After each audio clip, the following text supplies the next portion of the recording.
जय Hind future officers, कैसे हो आप सभी लोग। फाइनली जिस दिन का आपको इंतजार था वो दिन आ चुका है। सीईपीएफ एसी 2024 का जो एग्जाम है वो आपका कल होने वाला है। इस वीडियो में हम डिस्कस करेंगे कौन कौन सी मिस्टेक जो है आपको अवॉइड करनी है आपके एग्जाम में, और कुछ इंपॉर्टेंट सजेशंस रहेंगे मेरी साइड से।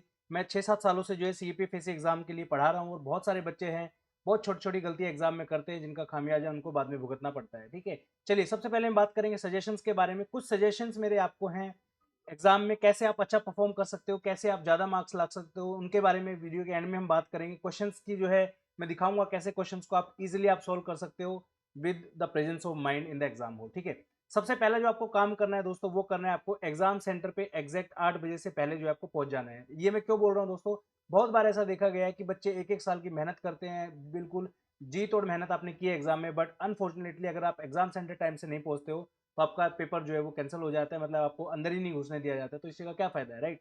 तो मेक श्योर करें आपको आपके एग्जाम सेंटर का पता हो, गूगल मैप्स की हेल्प से जो है लोकेट करिए आपका सेंटर कहाँ पे है। हो सके तो एक शाम पहले जाके आप अपना सेंटर जो है देख के आइए, क्योंकि ये ऐसा नहीं है कि 2 दिन की मेहनत है, पूरे एक साल जो है आपने प्रिपेयर किया है इस एग्जाम के लिए। तो अच्छे से जो है आप एग्जाम सेंटर पे मेक श्योर करना है कि आपको पता हो कि वो एग्जाम सेंटर कहाँ है, और उस एग्जाम सेंटर पे आपको 8 बजे जो है पहुंच जाना है। रीजन बिंग, काफी बार ऐसा होता है एग्जाम सेंटर पे आप जब जाते हो तो वो एग्जाम सेंटर बंद होता है या किसी और लोकेशन पे होता है, या आप किसी और लोकेशन पे गलती से मैप के उससे जो है पहुंच जाते हो, तो भी आपके पास टाइम रहेगा। अगर ऐसा कोई इशू आपके सामने आता है तो आप दूसरे सेंटर पे, अपना जो आपको ओरिजिनल सेंटर है वहां पे टाइम से आप पहुंच पाओगे। ठीक है, दूसरी चीज है print your admit card pages on 3 single page slide. इसका क्या मतलब है, फॉर एग्जाम्पल आपका ये एक सिंगल पेज है, इसमें आगे और पीछे 2 साइड आपकी होती है। ठीक है, काफी बच्चे क्या करते हैं कि बैक टू बैक जो है आप अपना एडमिट कार्ड प्रिंट कर लेते हो, तो ये गलती आप मत करना। मैं इसका सजेशन इसलिए मैं दे रहा हूँ, फॉर एग्जाम्पल ये आपका एडमिट कार्ड है, एक साइड इसकी ये है, एक साइड इसके पीछे है, राइट। तो मैं चाहता हूँ कि इसमें 3 पेजेस होते हैं आपके, तो 3 अलग अलग पेजेस पे, सिंगल पेजेस पे आप प्रिंट करके जाइए। रीजन बिंग,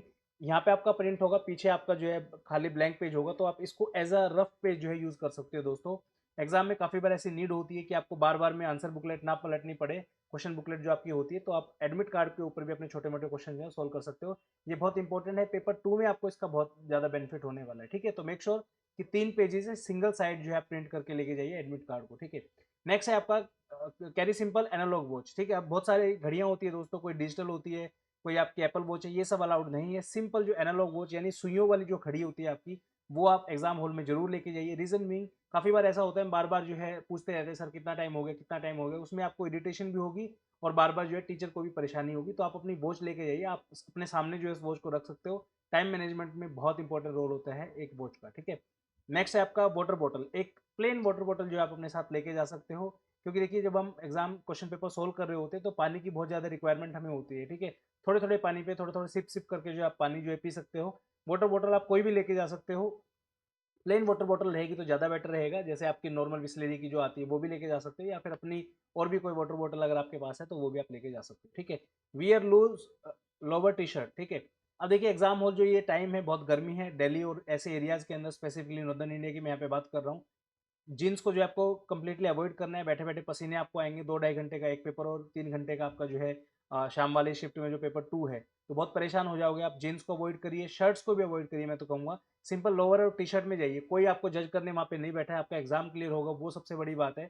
कोई नहीं देख रहा है कि आपको लोअर में आए, कोई आपकी इंसल्ट नहीं कर रहा, कुछ नहीं है। सिंपल एक नॉर्मल टी शर्ट और एक पजामा पहन के जाइए, मस्त झकास तरीके से। क्योंकि क्या होता है जब हम जीन्स और शर्ट में बैठते हैं, पसीने आते हैं तो दिमाग खराब होता है, वैसे क्वेश्चन गलत होने के ज़्यादा चांसेस रहते हैं इन दैट सिचुएशन। ठीक है, अपने 2 कॉटन के हैंकी जरूर लेके जाइए दोस्तों। रीजन बीइंग, हैंकी से क्या होता है, जैसे आप पेपर दे रहे हो फॉर एग्जाम्पल, तो बार बार में आपको पसीना आएगा, तो पसीना आने के लिए आपको पोछना पड़ेगा।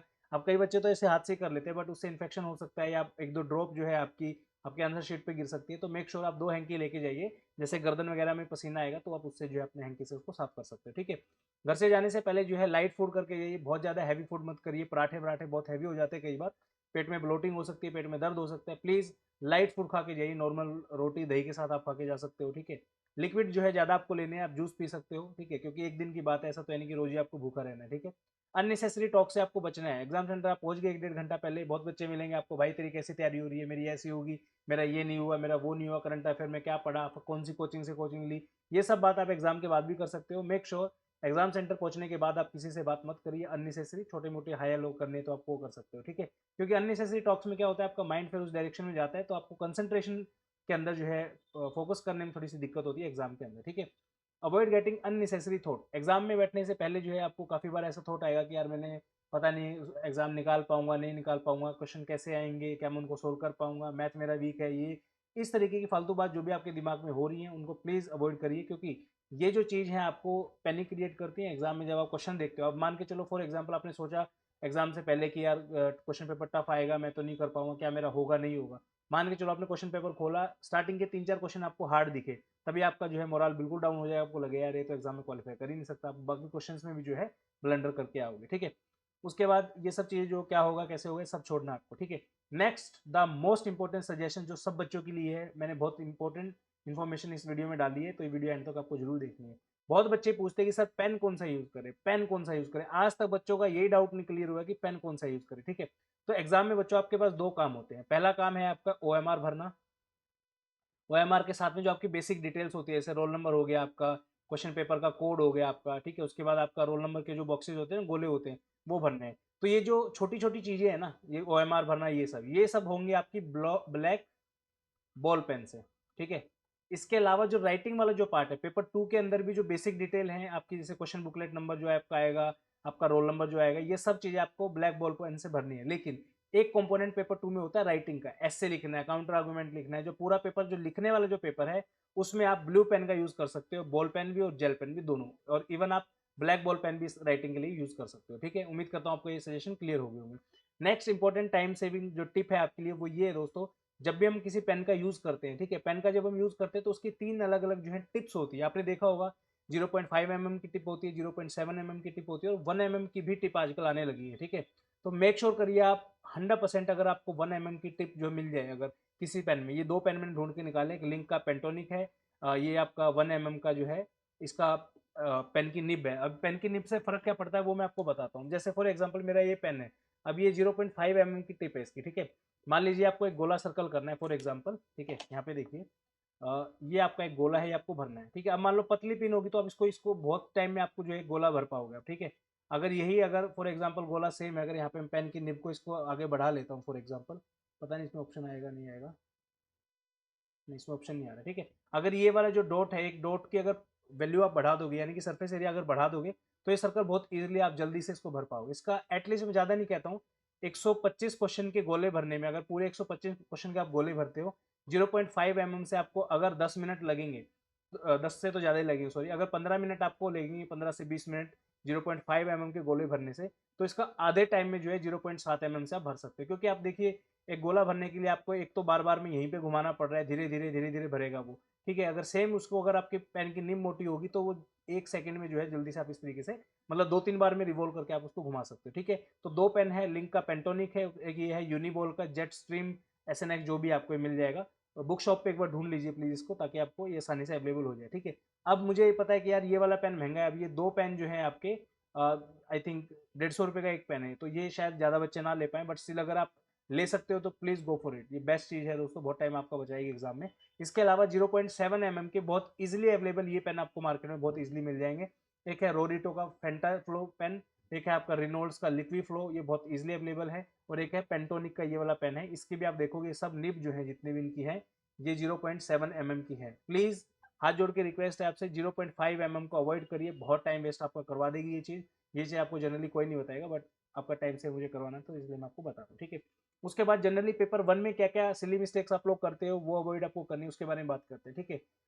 क्वेश्चन कितना भी आसान हो, मेक श्योर कि आप पूरा क्वेश्चन एंड तक जरूर पढ़ेंगे। बहुत बार मैंने ऐसे देखा है, बच्चों के साथ भी देखा और खुद भी देखा है, जब मैं एग्जाम देता था, हम क्वेश्चन को जैसे शुरू में देखते हैं ना यार, ठीक है अच्छा ये तो बहुत एक्साइटमेंट रहती है, तो हम पूरा क्वेश्चन भी नहीं पढ़ते, पहले उसका आंसर मार्क कर देते क्या इसका तो बी आंसर होगा। प्लीज रिक्वेस्ट है आपसे, इजी क्वेश्चन में अगर सोचो आप, जस्ट इस चीज को इस तरीके से सोचिए, कोई इजी क्वेश्चन है आपका, जस्ट बिकॉज एक दिमाग की वजह से आपने जो है जल्दीबाजी में क्वेश्चन टिक कर दिया, और बाद में आपको पता चला यार ये क्वेश्चन तो इतना इजी था, मुझे आता था, बट स्टिल जल्दीबाजी में इसको टिक कर दिया, ठीक है। तो कितना दुख होगा आपको वहाँ पे, तो वहाँ पे आपके ज्यादा नहीं 2.67 मार्क्स का आपका नुकसान है, 2 नंबर तो आप जो गलत होगा वो, और 0.7 की नेगेटिव मार्किंग जो आपको मिलेगी वो, ठीक है ना।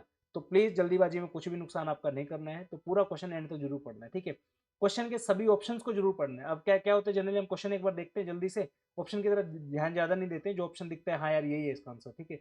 ये भी मिस्टेक अवॉइड करनी है।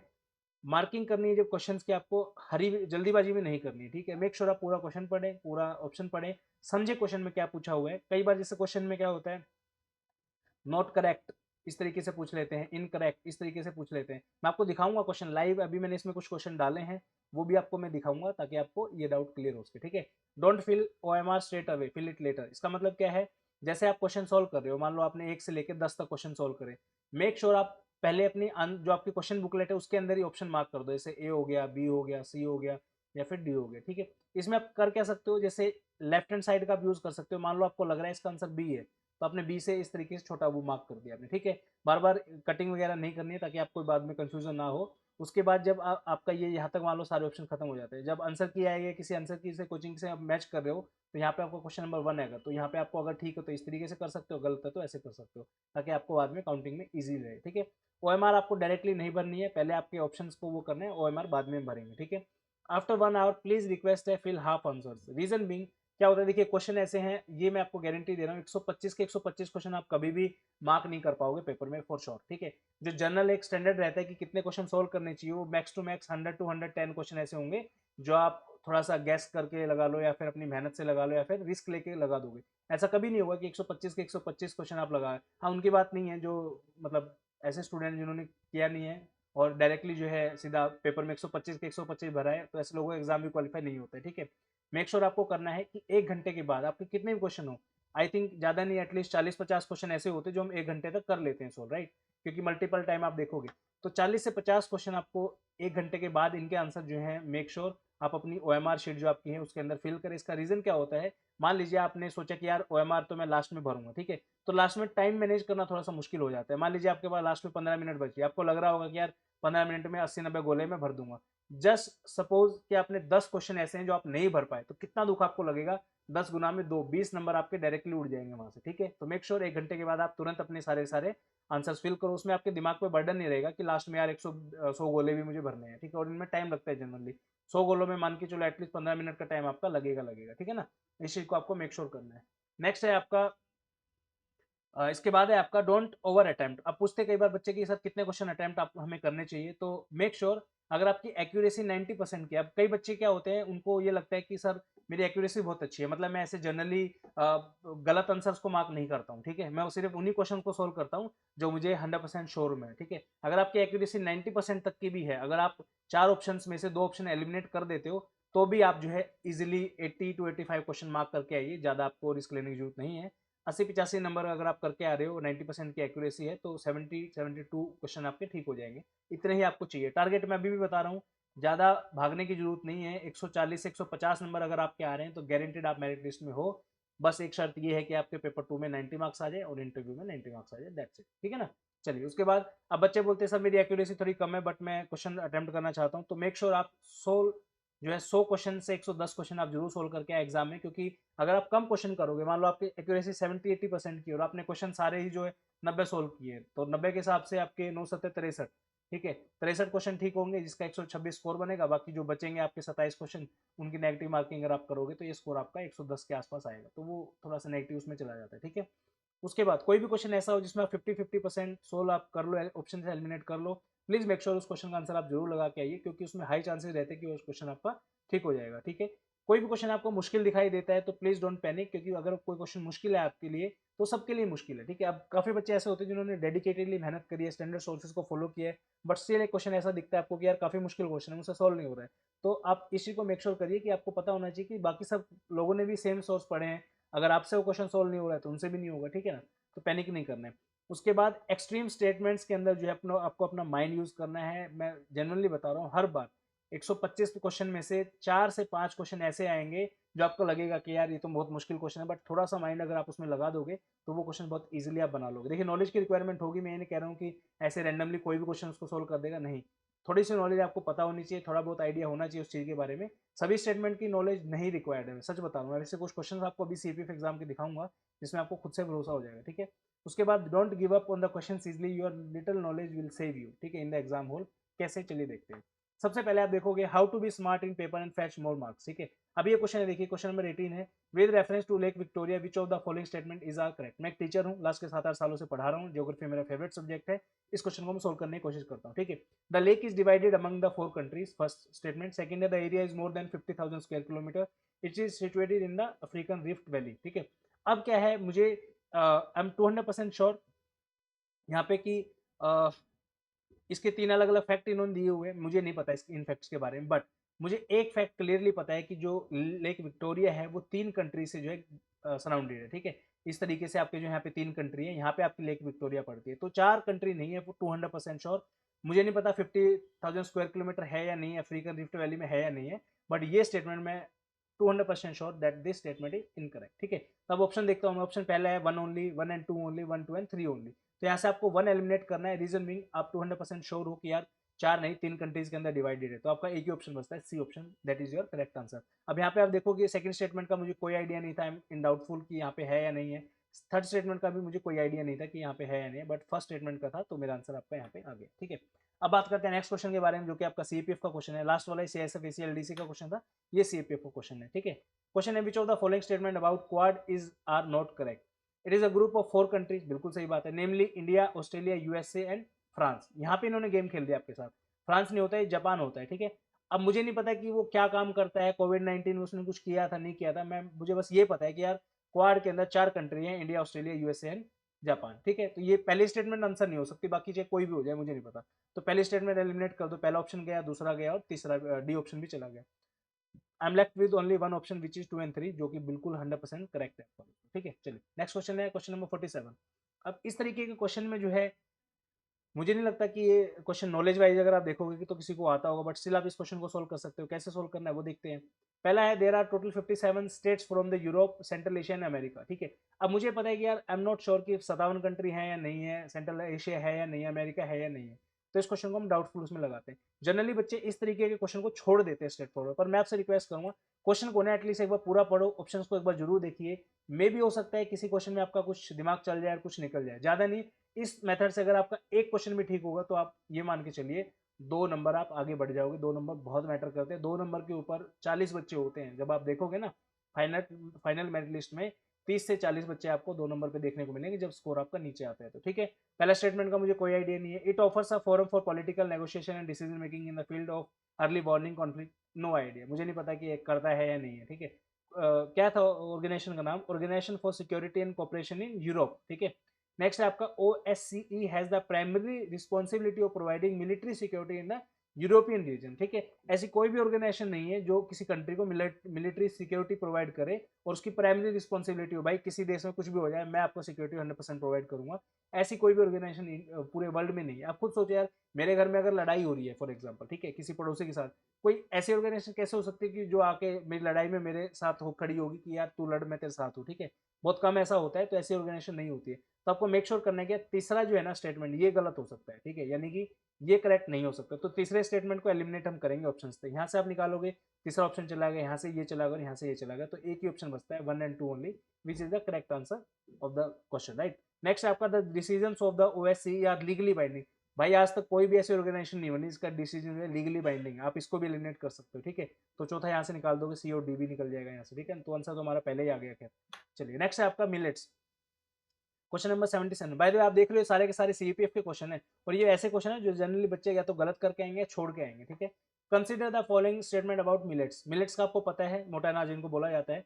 मिलेट्स आर ऑफन, ऑफन का मतलब होता है मतलब काफी बार, ठीक है? Often referred to as the climate resilient crop because they can grow on the arid land and minimal input and maintenance, ठीक है?